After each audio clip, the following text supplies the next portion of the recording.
Hello, phenomenal story lovers. Get ready for a raw, emotional tale that will redefine everything you thought you knew about healing and second chances. This story will make you believe in the impossible. Before we dive into this gripping narrative, tell us in the comments what city you're watching from. And if you believe that even the deepest wounds can heal with the right touch, smash that like button and subscribe for more powerful, life-changing stories. Your engagement fuels our work. "Are you all right, madam?" Amelia asked, kneeling beside the elderly woman's wheelchair. "I've seen you here alone for several minutes." The older woman looked up, her eyes clouded by suppressed tears. "My caregiver went to find help half an hour ago and hasn't returned. My flight leaves in 20 minutes, and I can't move alone."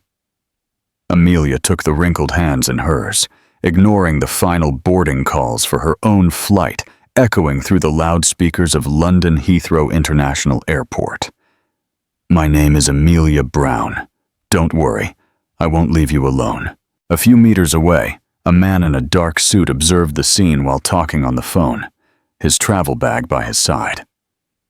Alexander Sterling had planned to surprise his mother at the airport, but an urgent business call had delayed him. Now he watched as a stranger did what he should have been doing. Amelia was a social worker from Liverpool, England. At 28, she had already seen enough suffering to recognize it in others' eyes. She was traveling to an international conference on community development, an opportunity she had been waiting for years. "What's your name?" she asked softly. "Eleanor Sterling," the elderly woman replied, squeezing Amelia's hands. "My son Alexander should be here, but he's always busy with his business." Amelia looked around for an airport employee. Her own flight was about to depart. "I'll help you find your caregiver and make sure you board your flight, okay?" Alexander ended his call and discreetly approached without intervening. Something in the young woman's sincerity stopped him. He watched her talk to airport staff, review his mother's documents, and finally locate the lost caregiver. When the situation was finally resolved, Amelia looked at her watch and sighed. She had missed her flight. "Thank you, my dear," Eleanor said, still holding Amelia's hands. "You're an angel." "It's nothing, Mrs. Sterling. I'm glad I could help." Alexander watched the young woman walk away towards the airline counter. He noticed her passenger ID hanging from her bag and, discreetly, took a photo with his phone. Then he finally approached his mother. "Mom, sorry I'm late." "Alexander, an angel appeared to help me while you were on the phone," Eleanor replied reproachfully. Hours later, already on her rescheduled flight, Amelia opened her bag to look for a book. Among her things, she found something she hadn't put there, an antique silver brooch with precious stones. Next to it, a note written in a trembling hand. "For the angel who showed kindness to a stranger, may this bring you the same luck it brought me in life. With love, Eleanor S." Amelia held the brooch up to the light. It looked very valuable. Too valuable to accept from a stranger. But the plane had already taken off, and she had no way to return it. The conference in London turned out to be a success. Amelia presented her innovative ideas on community development, earning the respect of international representatives. Throughout her stay, the brooch remained tucked away in her suitcase, a constant reminder of a fleeting encounter that somehow seemed important. 3 months later, back in Liverpool, Amelia's life returned to its routine. She grew up in a broken home, with an absent father and a mother who worked multiple shifts. This reality spurred her to become a social worker, dedicated to creating the support spaces she herself had needed as a child. Her community center in one of Liverpool's most vulnerable neighborhoods was her pride, though they constantly struggled to secure funding. That morning, her boss called an urgent meeting. Amelia rushed in, her wavy brown hair hastily tied back. "I have news," announced Richard, the center's director. A London-based company wants to expand its social responsibility programs to the UK. Sterling Developments, Richard continued. It seems the founder's son will personally visit to learn about our work. Amelia listened cautiously. Large companies usually sought only publicity, not genuine commitment. When is he coming? She asked. Next week, Richard replied. And Amelia, I want you in charge of presenting our projects to him. After your presentation in London, you're our best asset. That night, as Amelia reviewed the center's projects, her hand involuntarily touched the brooch hidden in a drawer of her modest apartment. For some unknown reason, she felt something important was about to happen. The imposing building of the Hope Community Center contrasted with the humble neighborhood surrounding it. Amelia walked through the hallways, adjusting details for the visit of the London businessman. Sarah, did you put up the photos of the urban garden project? Amelia asked her best friend and colleague. Is everything ready? But I still don't understand why you're so nervous. He's just another businessman who wants to clean up his image, Sarah replied as she arranged chairs. We need the funding. The children in the after-school program depend on us. The main door opened. Richard entered, accompanied by a tall man dressed in an impeccable suit.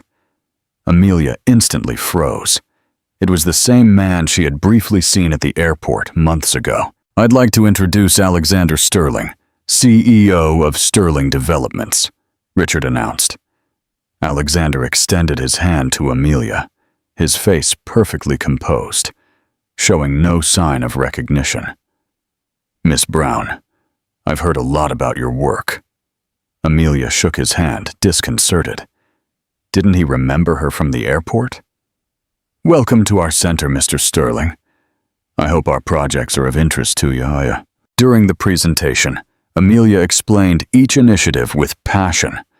Alexander listened attentively, asking precise questions that revealed a surprising knowledge of community development. Your focus on strengthening local capacities instead of creating dependencies seems extraordinary to me, Alexander commented at the end of the tour. It's the only way to create sustainable change, Amelia replied, still cautious. At the end of the day, Alexander requested a private meeting with Amelia. In the small office she shared with 3 other workers, the tension was palpable. Miss Brown, I'll be direct.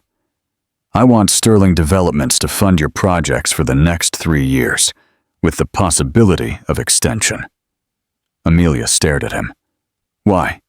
There are larger organizations, with greater media visibility. Alexander smiled slightly. Precisely for that reason, we don't seek easy publicity, but real impact. Meanwhile, in London, Eleanor Sterling was having tea in her elegant living room. Her caregiver, Louise, was with her. Have you heard from your son, Mrs. Sterling?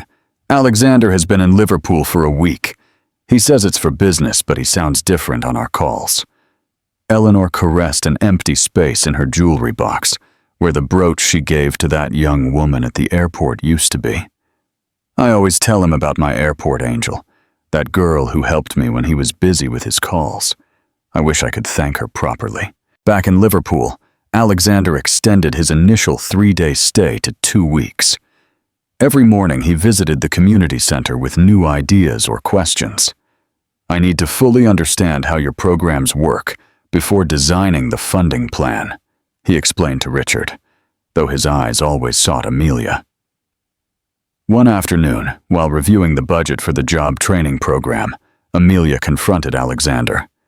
Mr. Sterling, why don't you mention that we met at London Heathrow Airport 3 months ago?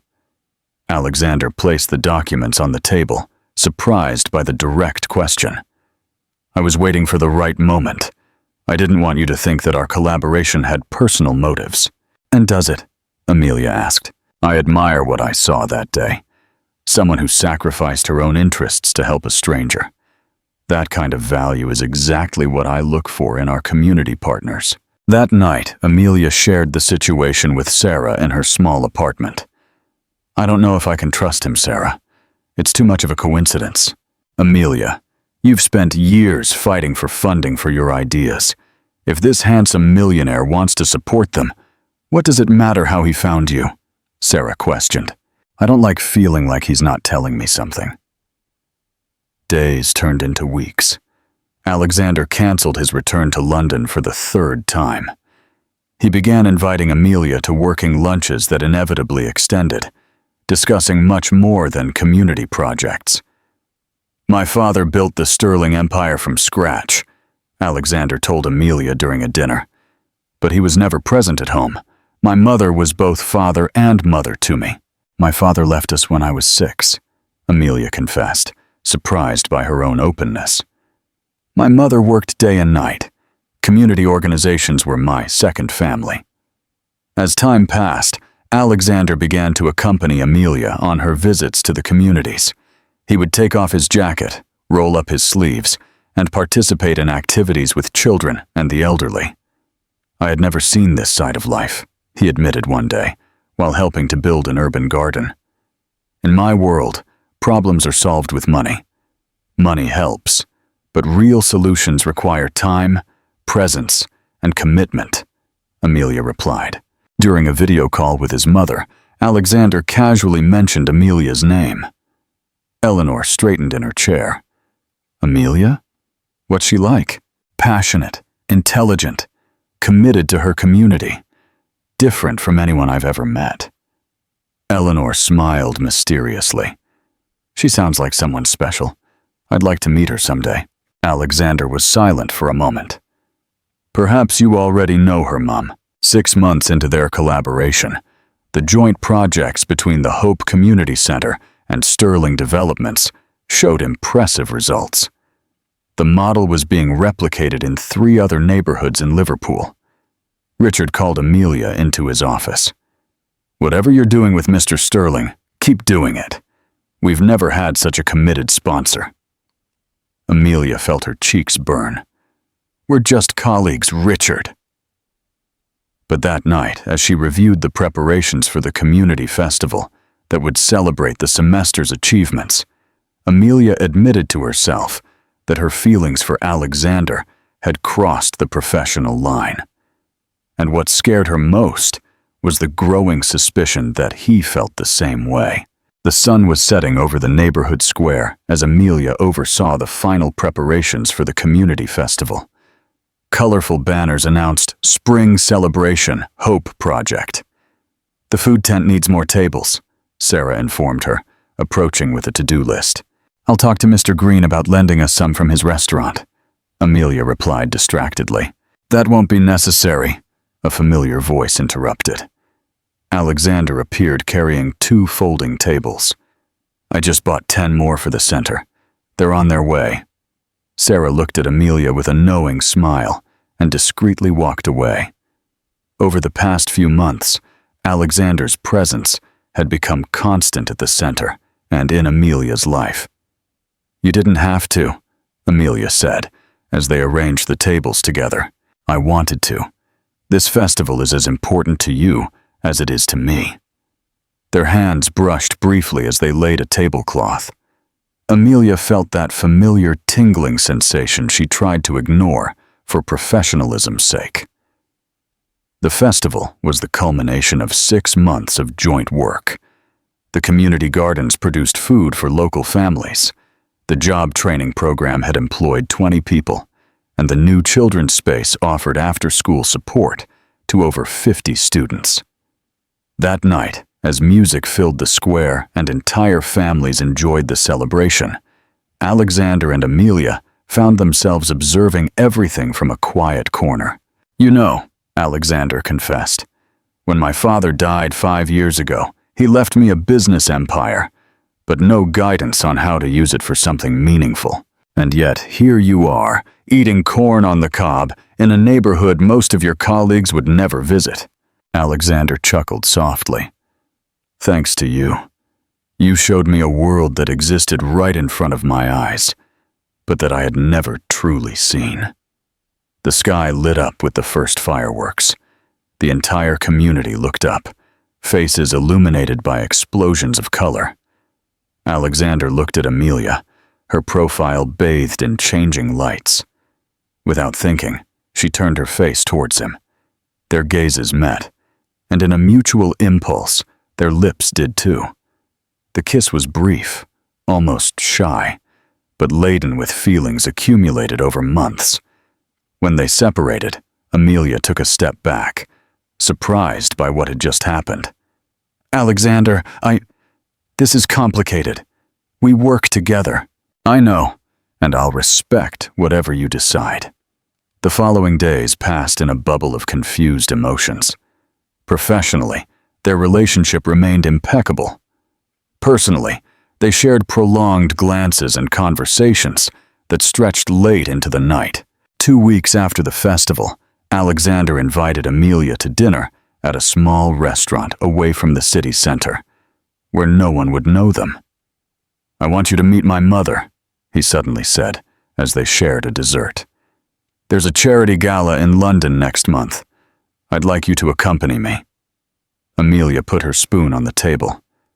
"Alexander, have you thought about how complicated that would be? We come from completely different worlds. Precisely why it works.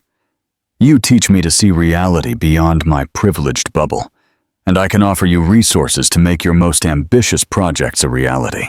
I don't want people to think I'm with you for money or influence." Alexander gently took her hand. "No one who knows you would ever think that." Finally, Amelia accepted. Their relationship continued to develop discreetly. For the center's staff, it was clear that something had changed, but they respected their privacy. In London, Eleanor noticed changes in her calls with her son. "You sound different, Alexander. Happier." "I am, Mom. I'm learning a lot in Liverpool." "Only about community projects?" Eleanor asked shrewdly. Alexander smiled into the phone. "You'll meet her soon. She's coming with me to the Foundation's gala. Is she the social worker you talk so much about?" "Yes, I think you'll love her." Eleanor smiled to herself. Her maternal instinct told her that this was not a passing relationship like others her son had had. As the travel date approached, Amelia's anxiety increased. One night, as Alexander accompanied her to her apartment, she stopped at the door. "I'm scared, Alexander. I don't know anything about charity galas or how to behave in your world." Alexander looked at her tenderly. "You don't need to pretend to be someone else. My mother just wants to meet the woman who has made her son so happy. And if she doesn't like you, impossible. She has a sixth sense for recognizing genuine people." Amelia hadn't told Alexander about the brooch. She kept it as a secret, a personal treasure that somehow connected her to that elderly woman she had helped. The day before the trip, Sarah helped Amelia pack her suitcase. "This dress is perfect for the gala," Sarah said, showing her an elegant black dress they had found in a second-hand shop. "Simple, but sophisticated. I feel like an imposter, Sarah. His family has centuries of wealth, and I come from a neighborhood like this. Precisely why you are exactly what he needs. Someone real in a world of appearances." The morning of the trip, Alexander picked her up in a chauffeur-driven car. During the first-class flight, Amelia barely touched the food. "My mother lives in the family house in Kensington," Alexander explained as the plane began its descent. "It's large but welcoming. She insisted we stay there instead of a hotel. Have you told her about us?" "I've told her you're very special to me.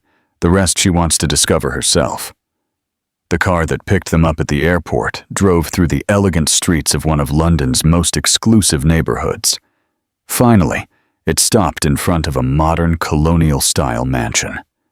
"We're here," Alexander announced, gently squeezing Amelia's hand. "Don't worry, she'll love you." What neither of them could imagine was that this encounter would reveal a connection that would forever change the course of their relationship. The Sterling mansion was imposing yet warm, with a lush garden and a carved stone entrance. Amelia took a deep breath as Alexander opened the door. "Alexander, son, you're finally here." A familiar voice resonated from inside. Amelia froze in the doorway. In the elegant living room, sitting in a wheelchair, was the same elderly woman she had helped at the airport months ago. "Mom, I want to introduce you to Amelia Brown, the project director of the community center in Liverpool," Alexander said, not noticing the shock on both women's faces. Eleanor stared at Amelia, her eyes widening with astonishment and recognition. "My goodness, it's you, my airport angel!" Eleanor exclaimed, extending her arms. Alexander looked confusedly at his mother and then at Amelia. "You two know each other?" Amelia slowly advanced, kneeling beside Eleanor's chair, just as she had done that day at the airport. "Mrs. Sterling, what a surprise to find you like this." Eleanor took Amelia's hands in hers, tears in her eyes. "Alexander, do you remember the young woman who helped me when I was left alone at the airport? It's her. I've told you so much about my guardian angel." Alexander paled, looking alternately at his mother and Amelia. "Mom, Yes, I remember her." Amelia slowly stood up, connecting all the pieces. "That's why you looked for me for the project. Because of what happened at the airport, dinner was tense." Eleanor, oblivious to the discomfort, excitedly recounted how Amelia had helped her when she was lost and scared. "Without her, I would have missed my flight, and she missed hers to help me." Amelia barely touched her food, processing the revelation. Alexander tried to keep the conversation going, but his eyes constantly sought Amelia's, pleading for a chance to explain himself. When Eleanor retired to rest, Alexander and Amelia were left alone in the garden. "You were right," Amelia finally said. "Your mother recognizes genuine people. What I don't understand is why you weren't genuine with me." "I'm sorry, Amelia. I should have told you from the beginning. Why didn't you?" Alexander sighed deeply. "When I saw you helping my mother, I felt ashamed. I should have been there for her, not a stranger. I took a photo of your ID, thinking of thanking you somehow. And then, I researched who you were. When I discovered your work, I was genuinely impressed. The project in the UK was already planned, but I asked to oversee it personally to get to know you." Amelia stood up, crossing her arms. "So, all this time, while I thought you valued our work, you were just paying a debt of gratitude." "No, Amelia. That might have been true at first, but what happened afterward, what we built together, what I feel for you, all of that is real." On the day of the gala, Amelia kept up appearances out of courtesy to Eleanor, who didn't understand the sudden coolness between her and Alexander. During the event, while Alexander attended to other guests, Eleanor approached Amelia. "The brooch I gave you, do you still have it?" Amelia nodded, feeling a lump in her throat. "I always carry it with me, though I never wear it. It's too valuable. That brooch has a story that I will tell you someday. It's no coincidence that it ended up in your hands." The next morning, Amelia announced she would return to Liverpool immediately. "But the museum gala is tomorrow," Eleanor protested. "I'm sorry, Mrs. Sterling. An emergency arose at the center," Amelia lied, unable to face the situation any longer. At the airport, Alexander made one last attempt. "Please, Amelia, give me a chance to explain everything." "You already explained it, Alexander. You started all this because of a debt, not because you believed in our work. That's not fair. I've proven my commitment to every project. But you weren't honest with me. You built our relationship on a lie." "It wasn't a lie. It was an omission. I was afraid you would think exactly what you are thinking now." Amelia took her ticket. "I need time to think." Back in Liverpool, Amelia immersed herself in work, avoiding talking about Alexander. The funding continued, but now all communications went through Richard. Sarah tried to cheer her up. "At least tell me what happened in London. You came back like a ghost." Amelia finally gave in and explained the situation. "Do you understand now? All this time I thought he really valued our work, that he saw me as a colleague, perhaps something more. But it all started because I helped his mother. And does that invalidate what you built later?" Sarah questioned. People meet in strange ways, Amelia. The important thing is what happens next. Months passed. Alexander's physical absence was noticeable, but his influence persisted in every funded project, in every new initiative approved without question. Richard entered Amelia's office one day with news. Sterling Developments has doubled the budget for the job training program. They say the results exceeded their expectations. Amelia nodded, maintaining her professional expression. It's good to know they remain committed to the project. They also sent this for you, personally, Richard added, handing her an envelope. Inside was a formal invitation to participate as a keynote speaker at the International Congress of Social Innovation in London, the same one she had attended a year ago. And along with the invitation, a handwritten note. Some encounters change our lives forever, even if we don't know it at the time. Whatever your decision, I'm proud of the work we've achieved together. Alexander. That night, Amelia took the brooch from its hiding place and examined it in the light.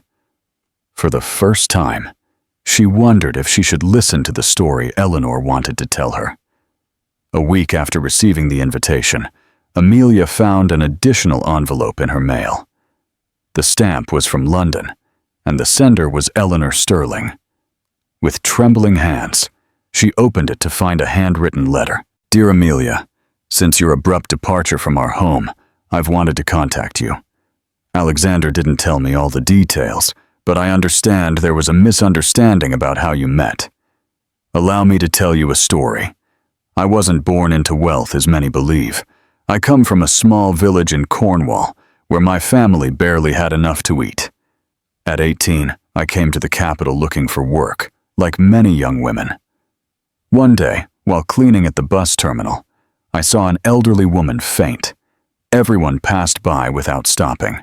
I left my job to help her, losing my employment that same day. That woman was Mrs. Thompson, the mother of who would later become my husband. Before saying goodbye, she gave me the same brooch you now possess, telling me it belonged to women with pure hearts who crossed paths with the Sterlings. My son is like his father, brilliant in business, but clumsy with words when his feelings run deep.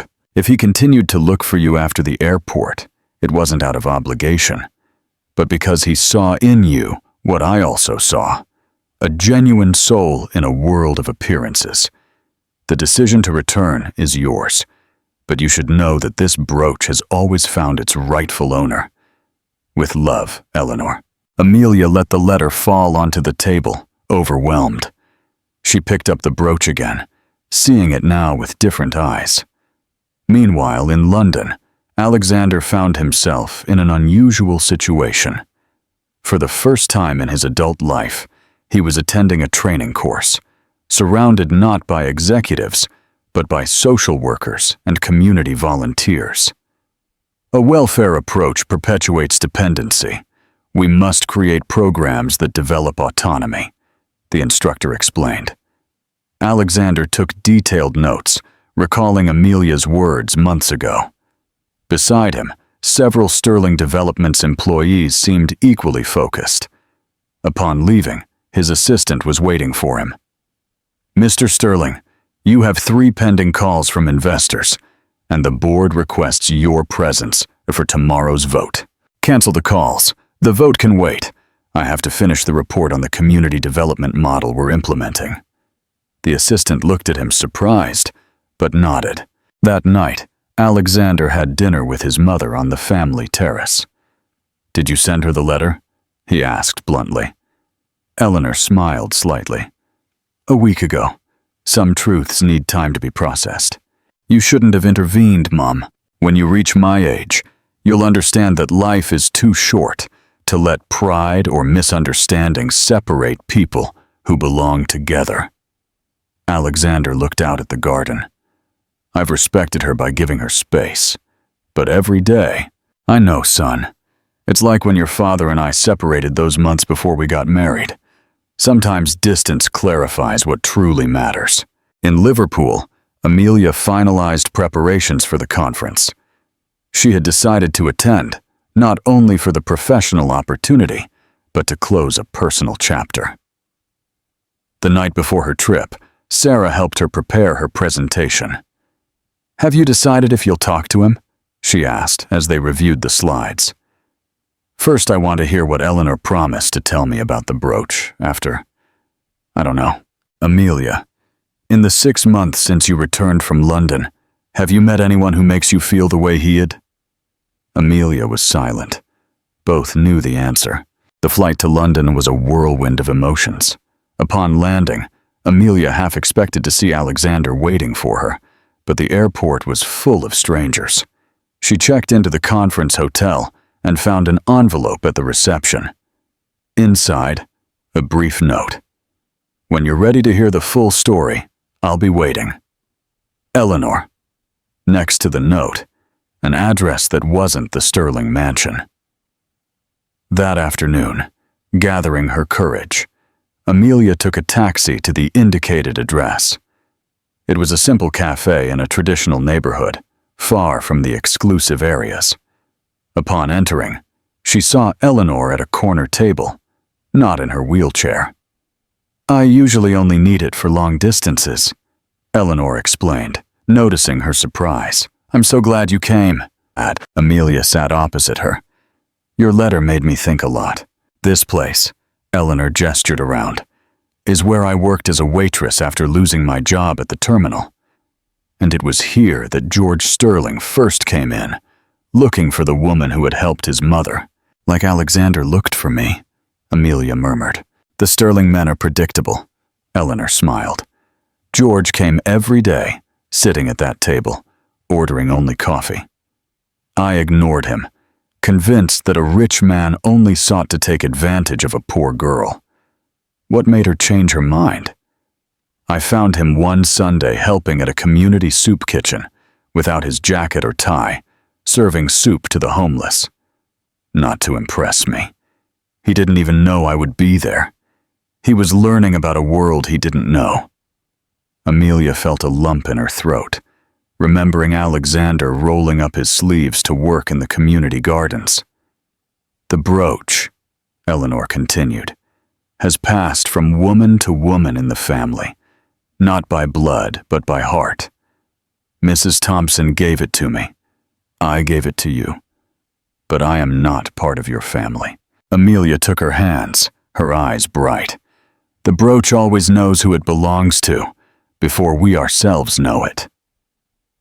That night in her hotel room, Amelia held the brooch up to the light. For the first time, she pinned it to her blouse, feeling a strange sense of belonging. The next day, she presented her lecture on innovation in community development. Her voice was firm, her ideas clear. When she finished, she received a standing ovation. As she gathered her notes, she noticed a familiar figure at the back of the room. Alexander was there, without a suit, wearing jeans and a simple shirt. Their gazes met briefly before she continued her speech. At the subsequent reception, Amelia was approached by numerous organizations interested in implementing her model.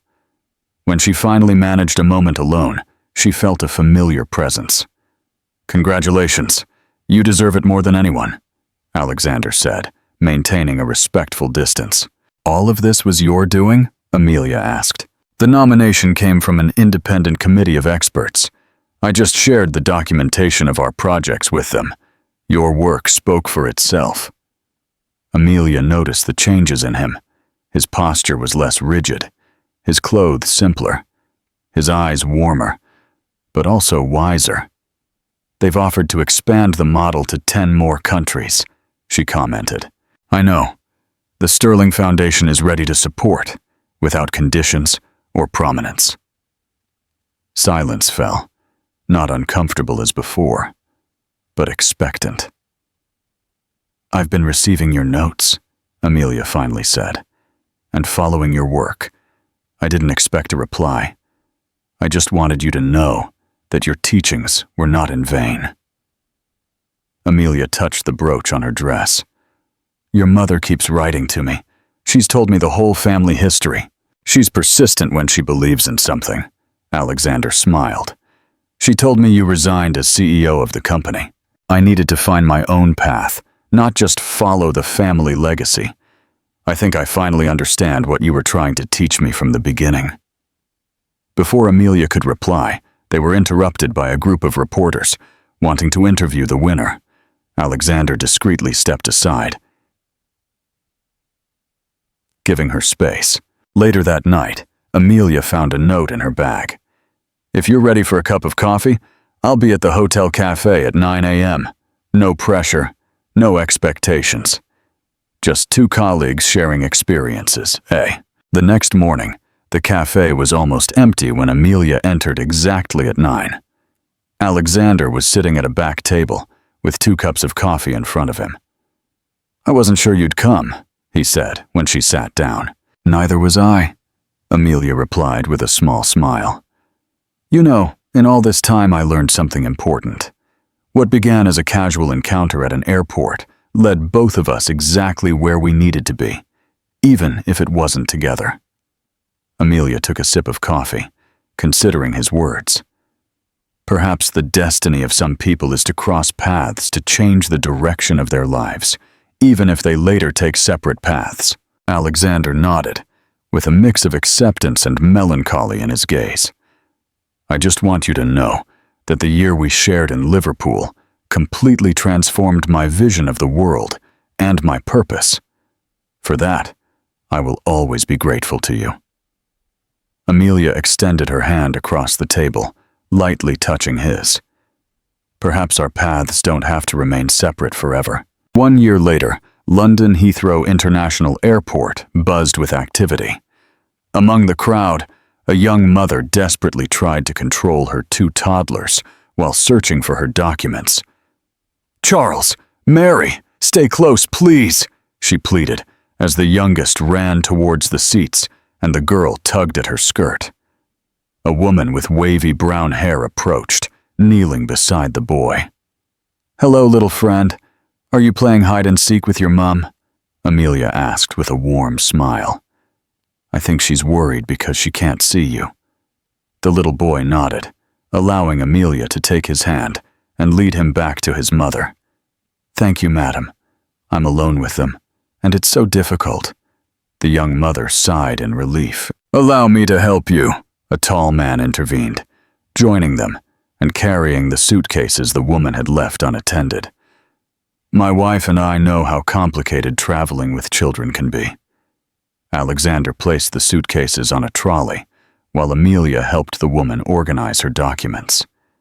A few meters away, Eleanor watched the scene from her wheelchair with a nostalgic smile. "My husband is waiting for us in Edinburgh. It's the first time I've traveled alone with the children," the woman explained, now calmer. "We'll accompany you to the boarding gate," Amelia offered. "Right, Alexander." When the family finally boarded their flight, the 3 returned to the airport VIP lounge. "Some things never change, do they?" Eleanor commented, taking Amelia's hand, where not only the family brooch, but also a simple wedding ring shone. "You're still the same airport angel. Now I understand why that brooch ended up with me." Amelia smiled. It wasn't a coincidence. The reconciliation had come gradually. After London, they started as colleagues, collaborating on projects remotely. Alexander traveled frequently to Liverpool and Amelia occasionally to London. Their professional encounters transformed into dinners, long conversations, and a renewed mutual understanding. 6 months later, during the inauguration of a community center in a small community on the border between England and Scotland, Alexander had proposed marriage without a ring or grand gestures, just with sincere words, as both rested after a day's work. The wedding was simple, celebrated in the community garden of the first project they had developed together in Liverpool. Attendees ranged from businessmen and politicians to the families benefiting from their programs. Now they jointly directed the Hope Sterling Foundation, with branches in 5 countries. Alexander divided his time between overseeing some family businesses and community work, while Amelia led the expansion of their social development models. Eleanor had sold the family mansion to move into a smaller, cozier house, from where she honorarily presided over the foundation. "Our flight to Edinburgh is boarding now," Alexander's voice announced. "I still can't believe they built 20 community centers in a year," Eleanor commented proudly. "And it's just the beginning," Amelia replied. "The model is replicating even without our direct intervention." As they walked towards the boarding gate, Amelia paused for a moment, observing the airport bustle. "What are you thinking about?" Alexander asked, taking her hand. "How a simple act of kindness can trigger something so big," she replied, gently squeezing his fingers. "If I hadn't stopped to help a lonely old woman." "The brooch always finds its way," Eleanor intervened with an enigmatic smile. "Just like people destined to meet." A voice announced the final call for their flight. Alexander pushed Eleanor's wheelchair while Amelia walked by his side. A family united not by obligation, but by choice, by a shared purpose and a love built on common values. "Who are you?" the young mother had asked before boarding her plane, intrigued by the kindness of these strangers. Amelia had smiled, gently touching the brooch on her blouse. "Just someone who learned that sometimes a small act of kindness at an airport can change an entire life." As they boarded their own flight, Alexander gently kissed Amelia's hand. "Do you know what's the best part of our story?" "What?" she asked, looking at him curiously. "That it's just beginning,"